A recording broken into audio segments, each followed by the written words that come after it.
Students, welcome to the Ashish sir classes. Students, आज की class में हम लोग बेसिक अकाउंटिंग टर्म्स के आगे के जो भी टर्म्स रह गए थे उनकी बात करेंगे, लेकिन उससे पहले पीछे के लेक्चर पे जाते हैं। इससे पिछला लेक्चर में हम लोगों ने क्या कवर किया था, उसमें कुछ टर्म्स थे जैसे रेवेन्यू फ्रॉम ऑपरेशन। उसके बाद हम लोगों ने पढ़ा रेवेन्यू फ्रॉम ऑपरेशन के बाद ट्रेड रिसीवर्स क्या होते हैं, ट्रेड पेबल्स क्या होते हैं, कॉस्ट क्या होती है, वाउचर क्या होते हैं, और साथ ही साथ हमने गुड्स क्या होते हैं ये भी पढ़ा, और स्टॉक इन्वेंट्री के बारे में भी बात की। और लास्ट जो टॉपिक था, जो टर्म था जिसपे हमने क्लास एंड की थी, वो थी आपकी डिस्काउंट को लेके, जिसमें हमने बात की डिस्काउंट दो तरीके के होते हैं, एक तो होता है कैश डिस्काउंट और दूसरा होता है ट्रेड डिस्काउंट। तो ये सब बातें हमने डे 3 यानी इससे पहली वाली क्लास में कर चुके हैं। अब सर आज की क्लास में हम क्या करने वाले हैं, आज की क्लास में हम लोग इससे आगे जो टॉपिक्स रह जाते हैं, जो टर्म्स रह जाते हैं, उनको डिस्कस करेंगे। हाँ, एक बात है कि ये क्लास इस चैप्टर की आखिरी क्लास है, यानी इस क्लास के बाद ये चैप्टर खत्म हो जाएगा और फिर हम अपने नेक्स्ट चैप्टर की तरफ बढ़ेंगे। तो स्टूडेंट्स, शुरू करते हैं अपनी क्लास। नए टर्म्स के साथ में सीखते हैं कि इसमें क्या क्या चीज और आती है। तो देखिए, पहला टर्म है स्टूडेंट्स, बैड डेब्ट क्या होते हैं। ये बैड डेब्ट का मतलब क्या होता है, पहले थ्योरी रीड कर लेते हैं। लिखा हुआ है, बैड डेब्ट is the amount owed to the business that is written off because it has become irrecoverable. It is a loss for the business and is दस debited to profit and loss account. Students, bad डेब्ट के लिए हमें पहले पीछे की तरफ जाना होगा, जिसमें हमने ट्रेड रिसीवेबल्स पढ़े थे। ट्रेड रिसीवेबल्स के दो पार्ट थे, एक तो पार्ट था आपका डेटर और एक हुआ करता है बिल्स रिसीवेबल, जो हमने पिछली क्लास में पढ़े। सर ये डेटर कौन होते हैं, ये मैंने आपको पहले भी बता दिया, डेटर हमारे ग्राहक होते हैं। अब एक एग्जांपल सेट करते हैं स्टूडेंट्स। एग्जांपल में एक दुकानदार है जो कपड़े का व्यापार करता है। आप लोग हाथरस में अगर देखो, हाथरस में एक मार्केट है रामलीला मैदान मार्केट, यहाँ पे काफी कपड़ों की शॉप है। आप लोग कपड़ों की शॉप पे कपड़े खरीदने जाते हो। जब आप कपड़े खरीदने गए तो आपने क्या किया, एक जानकार दुकानदार के पास जाके कुछ कपड़े निकलवाए। उससे बोला कि सर 2 टी-शर्ट दिखा दीजिए भाई साहब, 2 जीन्स दिखा दीजिए। आपने कपड़े इकट्ठे कर लिए। अब कपड़े का बिल बनने लगा। कपड़े के बिल में बिल तकरीबन 5,000 रुपए का आया। अब जब 5,000 रुपए का बिल आया तो आपने तुरंत क्या कह दिया कि अंकल जी हम उनके बेटे हैं। अंकल जी कहेंगे अच्छा तुम उनके बेटे हो, तो फिर क्या करना है कि ये आप खाते में चढ़ा दीजिए।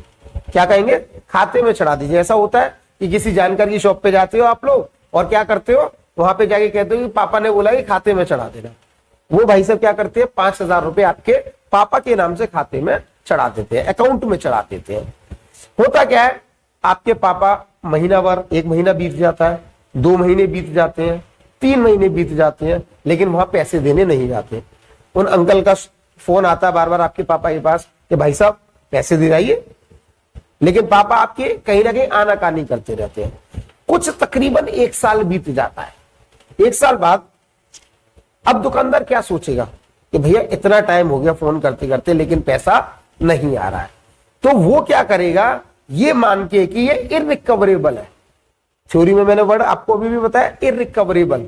वो ये मान ले कि ये इररिकवरेबल है, तो उस केस में इसको हम बैड डेब्ट के नाम से जान लेते हैं।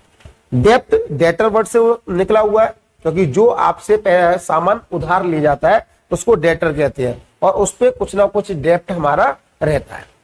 तो डेब्ट बैड हो जाते हैं, यानी वो डेटर्स बैड हो जाते हैं, तो ये पैसा नहीं देते हैं, तो इनको बैड डेब्ट का नाम देते हैं। अब जरा थ्योरी से दोबारा रीड कर लेते हैं। लिखा हुआ है, फिर से एक बार रीड कर लीजिए। It is the amount, bad डेब्ट is the amount owed to the business that is written off because it has become irrecoverable.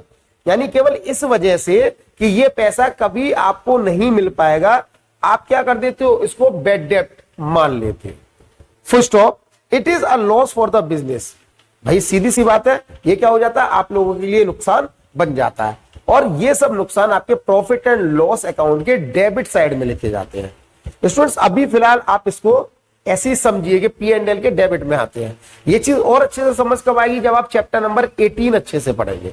अभी बस इतना जान लीजिए, प्रॉफिट एंड लॉस में डेबिट होती है। क्यों? क्योंकि ये आपके लिए नुकसान है, और नुकसान और खर्चे सभी के सभी क्या होते हैं, आपके डेबिट किए जाते हैं। अब आगे बढ़ते हैं नेक्स्ट टॉपिक। नेक्स्ट टर्म है आपका बैलेंस शीट। बैलेंस शीट के बारे में मैं आपको बहुत बार बता चुका हूं पहले भी कि बैलेंस शीट क्या होता है। एक ऐसा तराजू होता है जिसके दो पल्लू होते हैं, पल्ले होते हैं। एक जैसे तराजू देखा होगा आपने, एक पल्ले पे बांट रखा जाता है और एक पल्ले पे सामान रखा जाता है, और जब वो बैलेंस हो जाते हैं तो हम कहते हैं हाँ चीज इक्वल है। ऐसी बैलेंस शीट होती है। बैलेंस शीट का एक पल्ला असेट्स कहलाता है और दूसरा लायबिलिटीज कहलाता है, तो इनको लास्ट में बैलेंस होना बहुत जरूरी है। तो बैलेंस शीट के बारे में पढ़ते हैं। It is a statement of the financial position of an individual और enterprises at a given date, comma which exhibits its assets, comma liabilities, comma capital, comma reserves and other account balances at their respective book values। यानी इसके मुताबिक पहले इसकी हिंदी कर लेते हैं। यानी वो ऐसा स्टेटमेंट होता है बैलेंस शीट जो आपकी या हर इंडिविजुअल की फाइनेंशियल पोजीशन दिखलाता है। बिल्कुल आपकी बैलेंस शीट आपकी फाइनेंशियल पोजीशन यानी आपके फर्म की फाइनेंशियल पोजीशन या आपकी कंपनी की फाइनेंशियल पोजीशन दिखलाता है।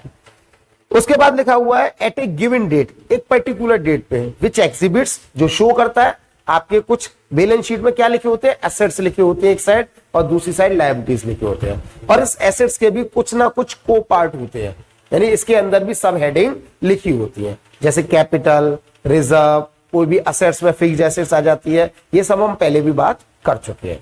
तो बैलेंस शीट सिंपल सा एक ऐसा स्टेटमेंट होता है और एक आखिरी स्टेटमेंट होता है students.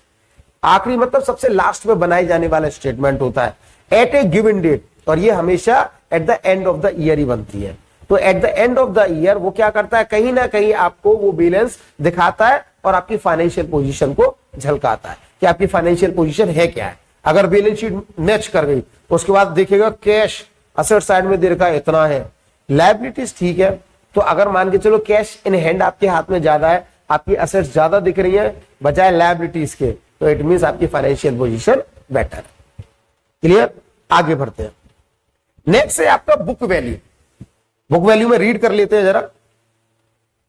Book value, this is the amount at which an item appears in the books of account और फाइनेंशियल स्टेटमेंट। फाइनेंशियल स्टेटमेंट कहूं या बैलेंस शीट कहूं, एक ही बात है। कई फाइनेंशियल स्टेटमेंट का एक पार्ट होता है बैलेंस शीट।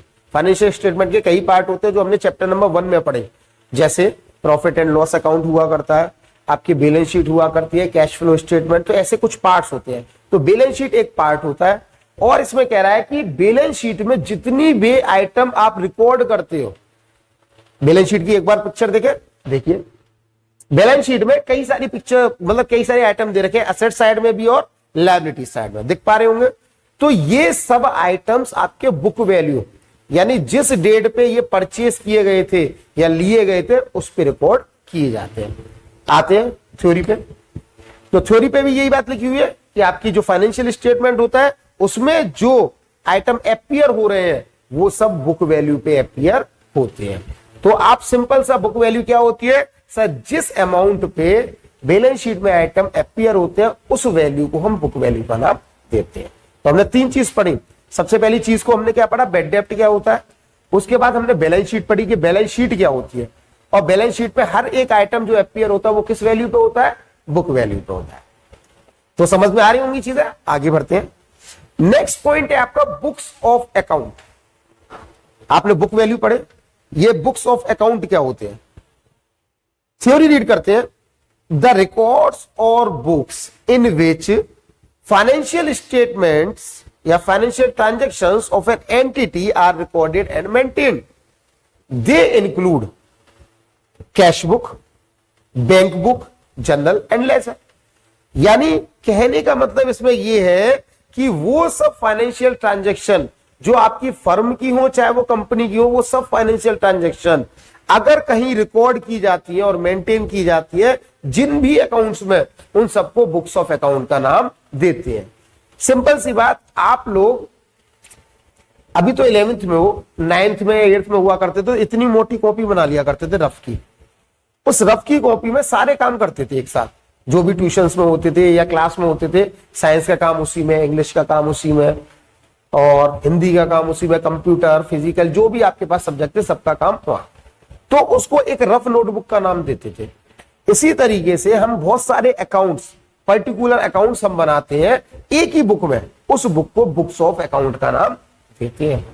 जैसे कौन कौन से अकाउंट, एग्जाम्पल ले लिया कैश अकाउंट, और भी बहुत सारे अकाउंट होते हैं, जो भी लेजर होते हैं उन सब में ये सारे अकाउंट्स आते हैं। तो जब ऐसी कोई बुक बना लेते हैं जहां पे ये फाइनेंशियल ट्रांजैक्शन बुक की जाती है, रिकॉर्ड की जाती है, मेंटेन की जाती है, उस बुक को हम बुक्स ऑफ अकाउंट का नाम देते हैं। क्लियर, आगे बढ़ते हैं। Next point, cost of goods sold. Cost of goods sold is the direct cost attributable to the production of goods sold or services rendered। यानी हर चीज की वो लागत, वो वैल्यू जो डायरेक्टली उसी को प्रेजेंट करती है। डायरेक्टली प्रेजेंट कैसे करना, इसमें आगे लिखा हुआ है प्रोडक्शन ऑफ गुड्स या सर्विस रेंडर से। जैसे आपने एक फैन बनाया, वो फैन बनाने की कॉस्ट जो थी वो 400 रुपए पड़ी। 400 रुपए का मतलब यानी जितना भी प्रोडक्शन आपने करना चाहिए था वो प्रोडक्शन कॉस्ट आपकी वो बन जाती है। या एक एग्जांपल सर्विस का ले लेते हैं, आप नाई की दुकान पे जाते हो, उससे बाल कटा के आते हो। अब बाल काटने की कॉस्ट क्या होती है वो जानता है। तो हर दुकान पे अलग अलग प्राइसेस होते हैं। अगर नॉर्मली देखा जाए तो मेहनत का 20 रुपया लगता है बाल काटने का। अगर एक पर्सन आपको आधा घंटा दे रहा है तो 20 से 30 रुपए लेना एक जायज वैल्यू मानी जाती है। लेकिन वही कई बड़े बड़े शोरूम में, बड़ी बड़ी दुकानों पे 150-150 रुपए, 200 रुपए चार्ज किए जाते हैं। तो आपको पता होनी चाहिए कि एक्चुअल एट्रीब्यूटेबल कॉस्ट क्या होनी चाहिए। जैसे हमने वो पंखा बनाया, उसमें सही लागत 400 रुपए लगी, तो direct attributable to the production of goods और सर्विस रेंडर। तो आप सिंपल समझ गए कि भैया जो जिस कॉस्ट पे कोई भी चीज बनती है उसको कॉस्ट ऑफ गुड्स सोल्ड कहते हैं, और जिस पे बिकती है उसको सेल्स वैल्यू कहते हैं। कौन सी वैल्यू कहते हैं, सेल्स वैल्यू। और इसके बीच का क्या होता है सर, अब आप दुकानदार अगर बन जाते हो तो दुकानदारी के पॉइंट ऑफ व्यू से सोचा, कितने में ली, 400 में, बेचा कितने में, 800 में, तो 400 रुपए का क्या हो गया आपको फायदा। क्लियर है, तो यही चीज है। आगे बढ़ते हैं। नेक्स्ट जो पॉइंट है, टॉपिक है, वो क्रेडिट लिखा हुआ है। मुझे कुछ बताने की जरूरत नहीं है इस क्रेडिट में, क्योंकि आप अब इन 3 चैप्टर्स में इतना, मतलब दूसरा चैप्टर चल रहा है, इन 2 चैप्टर्स में और बाकी इंट्रोडक्शन क्लास में क्रेडिट को इतना समझ चुके हैं कि अब आपको समझाने की कसर नहीं रहती। एक बार फिर भी रीड कर लेते हैं। Credit is the right side of an account. If an account is to be credited, then the entry is posted to the credit side of the account. First off, it has been derived from an Italian word credito। यानी मैं इसको अगर आपको बताना चाहूं तो आप कोई भी एक अकाउंट बनाते हैं, सपोज ऊपर लिख दिया कैश अकाउंट, आप यहां पर्टिकुलर्स डालते हैं या अमाउंट रुपीज डालते हैं, फिर पर्टिकुलर्स डालते हैं और फिर रुपीज अमाउंट डालते हैं।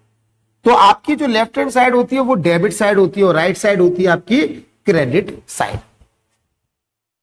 क्लियर, तो यहां पे भी यही चीज लिखी हुई है कि आपकी अकाउंट की जो राइट साइड होती है, आपकी राइट साइड, मेरी नहीं, आपकी राइट साइड जो भी है उसको हम क्या कहते हैं, क्रेडिट कहते हैं।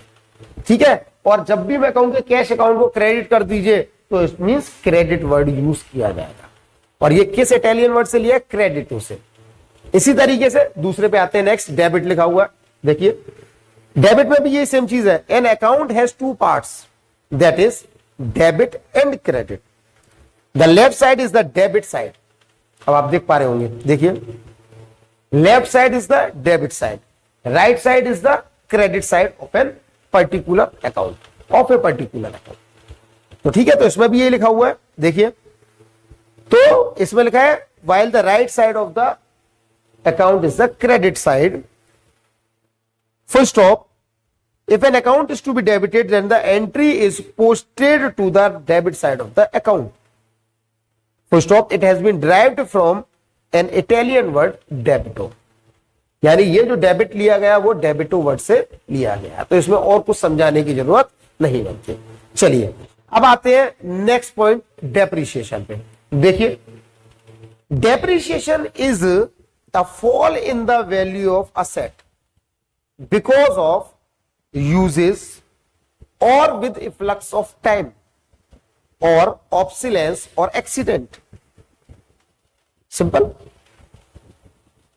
डेप्रिसिएशन क्या होता है इसको जरा अच्छे से समझ लेते हैं। मैंने 3 वर्ड्स लगाए इसमें। 3 वर्ड्स में पहला यूजेस, दूसरा इफ्लक्स ऑफ टाइम और तीसरा ऑब्सोल सेंस और एक्सीडेंट भी कह सकता हूं। अब इसके लिए सर एक एग्जाम्पल ले दीजिए। एग्जाम्पल, डेप्रिसिएशन का कब लगना होता है पहले यह समझते हैं। आपकी कोई भी फिक्स्ड एसेट्स हो, कौन सी एसेट्स? फिक्स्ड एसेट्स हो, जब भी उसकी वैल्यू में गिरावट होती जाए, गिरती चली जाए। एग्जाम्पल, आपने एक फिक्स्ड एसेट्स ली, सपोज एक रेफ्रिजरेटर लिया, फ्रिज। आपने वो फ्रिज लिया तकरीबन 30,000 रुपए का। आपने जब 30,000 रुपए का फ्रिज लिया तो आप खुद कॉमन सेंस लगाइए कि सर जो फ्रिज आपने 30,000 का लिया, क्या वो अगली साल भी 30,000 का रहने वाला है? कुछ दिमाग में आ रहा है ना? 30,000 का तो नहीं रहेगा। ऐसे ही फिर अगली साल सोचिए, एक साल खत्म होने के बाद दूसरी साल में क्या वो 30,000 का रहने वाला है? नहीं। तो जब भी वैल्यू हमारी फिक्स्ड एसेट्स में घटती चली जाए हर साल, उसी को हम डेप्रिसिएशन कहते हैं। अब सर ये घटना 3 तरीके से बता रहे हैं। पहला यूजेस, क्योंकि आप फ्रिज को इस्तेमाल कर रहे हैं इसीलिए उसकी वैल्यू गिरती जा रही है। दूसरा इफ्लक्स ऑफ टाइम, सर इस्तेमाल ना करें तो भी डेप्रिशिएट होगा। बिल्कुल, आपने फ्रिज लिया सपोज आज की तारीख पे, उसको उठा के एक कमरे में रख दिया हमने, हम इस्तेमाल ही नहीं कर रहे, ऐसे ही रखा हुआ है। रजिस्ट्रेशन वगैरह सब कुछ ले आए उसमें और हमने क्या कर लिया, इस्तेमाल करना शुरू कर दिया। उसका कुछ सीरियल नंबर होता है, उससे रजिस्टर्ड हो गया, हमारा नाम रजिस्टर्ड हो गया। अगली साल हमने वो फ्रिज निकाल के बाहर रखा।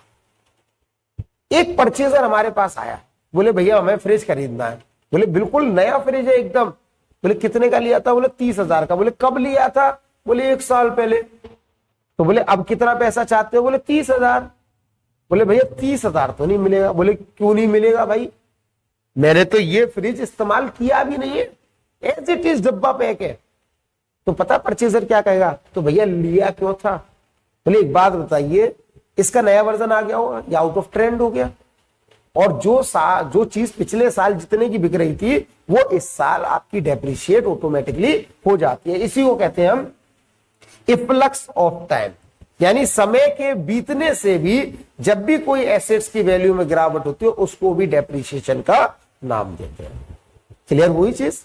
अगला नंबर 3 लिखा हुआ ऑब्सोलेंस या फिर एक्सीडेंट। या फिर आपने आज निकाली कोई बाइक निकाली और वो बाइक कल एक्सीडेंट हो जाती है, उसमें खरोच वरोच आ जाती है, इंश्योरेंस वाले से पैसा मांगते हो, तो उसकी वैल्यू एक दिन में ऑटोमेटिकली गिर जाएगी। आपने बहुत बार सुना होगा कई लोगों से कि भैया शोरूम से नीचे उतरते ही चीज की वैल्यू कम हो जाती है। आपने बाइक खरीदी, आप लाई कितने भी 80,000 रुपए की, लेकिन जब एक बार शोरूम से नीचे उतार ली तो उसकी वैल्यू ऑटोमेटिकली गिर जाती है। तो चाहे वो एक्सीडेंट से हो, चाहे वो ऑब्सोलेंस हो, कुछ भी हो, उस वजह से अगर गिरावट होती है तो उसको हम डेप्रिसिएशन का नाम देते हैं। अच्छे से समझ में आया होगा कि भाई सिंपल सी बात है, किसी भी फिक्स्ड एसेट्स की वैल्यू में गिरावट होना, जितने से भी गिरावट हो रही है वो सब डेप्रिसिएशन ही कहलाता है। क्लियर? चलिए आगे बढ़ते हैं। इसमें नेक्स्ट टॉपिक आपका एंट्री। एंट्री क्या होता है ये देख लेते हैं। A transaction and event when recorded in the books of account is known as entry. यानी कोई भी ट्रांजेक्शन हो अगर आपकी वो बुक में रिकॉर्ड हो गई है तो वो ऑटोमेटिकली एंट्री के नाम से मान ली जाएगी। इसमें कुछ समझाने वाली बात नहीं। आगे से next, insolvent. Insolvent is a person और enterprise which is not in a position to pay डेब्ट, यानी वो इंसान या वो एंटरप्राइज जो पैसा चुकाने में या अपने लेनदारों को पैसा देने में कहीं ना कहीं चूक रही है, इंसॉल्वेंट हो रही है। साफ लिखा हुआ है, he is not in a position to pay his डेब्ट। यानी जब भी कोई इंसान हो, चाहे वो एंटिटी हो, फर्म हो, कंपनी, कुछ भी कह सकते हैं, अगर वो अपने कर्जदारों का कर्ज नहीं चुका पा रही है तो उसको इंसॉल्वेंसी का नाम देते हैं। क्लियर? चलिए नेक्स्ट, अगला है proprietor. Proprietor, the person who makes the investment and bears all the risk associated with the business is called proprietor. Proprietor मतलब मालिक। सर मालिक यानी एक दुकानदार का ओनर, वो उस दुकान के जितने भी नुकसान है वो झेलेगा, जितने भी रिस्क है वो झेलेगा। तो जो इंसान झेल रहा है उसी को तो प्रोपराइटर यानी मालिक का नाम दे रहे हैं। तो इसमें भी ये लिखा हुआ था, क्या लिख रहा था इसमें प्रोपराइटर की definition, the person who makes the investment, जो इन्वेस्टमेंट करे, and bears all the risk associated with the business, और जितने भी खतरे हैं, कितने भी रिस्क है, अगर जो बियर कर रहा है उसी को हम प्रोपराइटर का नाम देते हैं। क्लियर? आगे नेक्स्ट हमें आपका रिबेट। रिबेट क्या होता है? It is reduction in the price allowed by the seller of goods after the goods have been sold. Stop, it is allowed for the reasons other than for which trade discount and cash discount are allowed. यानी trade discount और cash discount को छोड़ के कोई भी discount दिया जाए वो क्या कहलाता है? आपका रिबेट कहलाता है। For example, discount allowed because of poor quality of goods. इसको एक एग्जाम्पल से समझते हैं।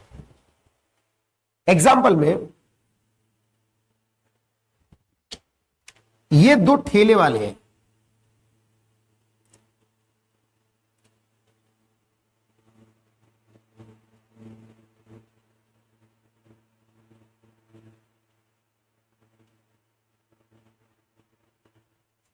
अब इसमें भी कुछ आम बिक रहे हैं और इसमें भी कुछ आम बिक रहे हैं। होता क्या है, इसके आम 30 रुपए प्रति किलो पर केजी बिक रहे हैं, जबकि इसके आम 40 पर केजी बिक रहे हैं। ये आप हैं,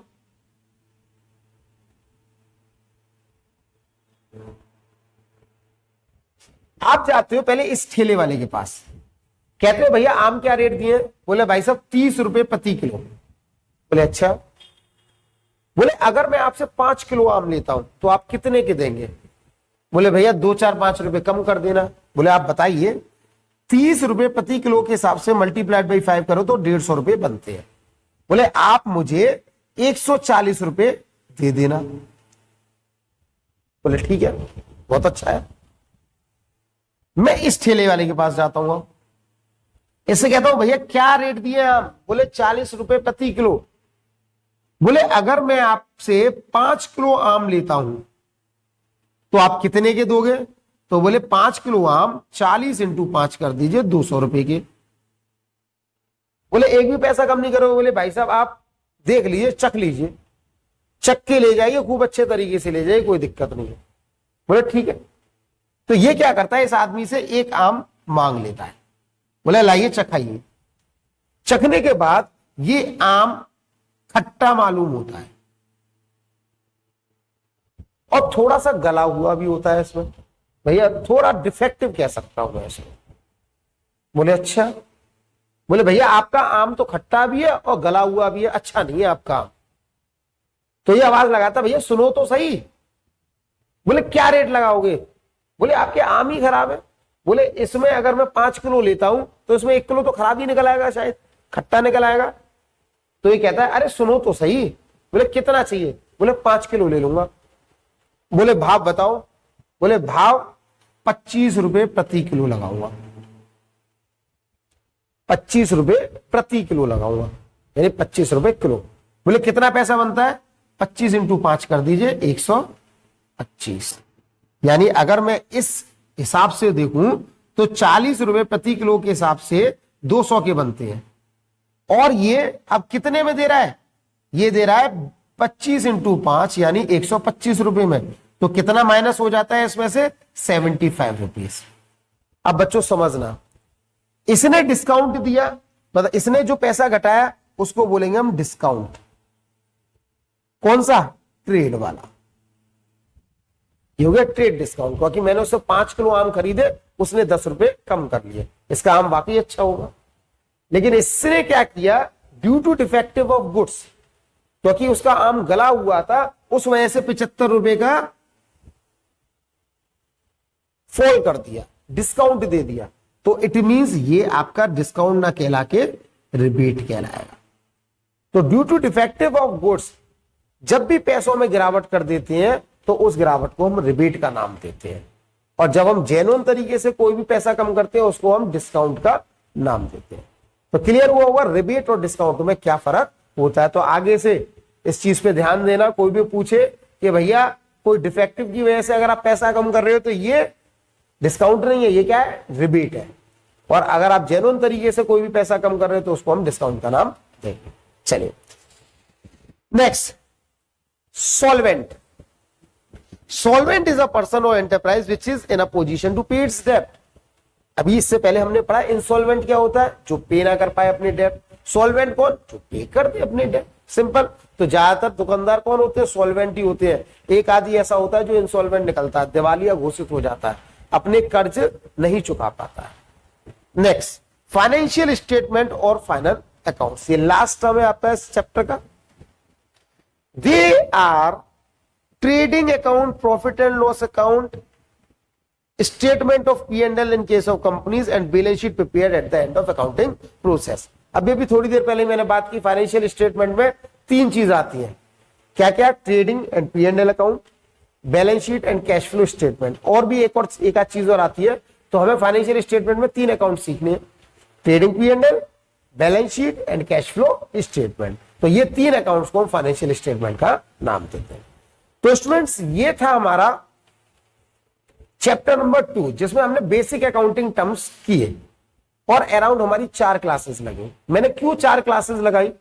क्योंकि आपको अच्छे से समझ में आए टर्म्स, क्योंकि आपकी ये 11th क्लास है। जब यहां आप पक्के हो जाओगे ना तो आपको 12th में कोई दिक्कत नहीं आने वाली। जैसे जब भी हम मकान बनाते हैं तो नींव को अच्छे से भरवाते हैं, क्योंकि नींव जब अच्छे से भरती है तो इसका मतलब मकान भी बहुत मजबूत तैयार होता है। तो ये आपका बेस है, नींव है। अगर ये अच्छे से तैयार हुई तो डेफिनेटली आपके 12th में कोई भी दिक्कत नहीं आएगी। तो यहां हम चैप्टर का खत्म कर चुके हैं, चैप्टर एंड हो चुका है। हम नेक्स्ट क्लास में एक नए चैप्टर के साथ में आएंगे जिसका नाम होगा basis of accounting. Basis of accounting हम क्यों पढ़ेंगे? बीच में एक चैप्टर और रह जाता है, वो थ्योरेटिकल चैप्टर है, जिसमें हमारे कुछ प्रिंसिपल्स की बात की जाएगी वहां पे कि क्या क्या प्रिंसिपल्स फॉलो होते हैं। लेकिन इसको हम बाद में करेंगे, क्योंकि 2 थ्योरेटिकल हो गए तो एक न्यूमेरिकल सेक्शन ले लेते हैं। तो नेक्स्ट चैप्टर आपका होगा बेसिस ऑफ अकाउंटिंग। तो इन दोनों चैप्टर्स को, चैप्टर 1 और चैप्टर 2, 2 चैप्टर कंप्लीट हो चुके हैं। इसको प्रिपेयर कीजिए, अच्छे से पढ़िए, और कोई भी डाउट्स आते हैं तो वो आप हमसे पूछ सकते हैं बाय द मैसेज। तब तक के लिए थैंक यू।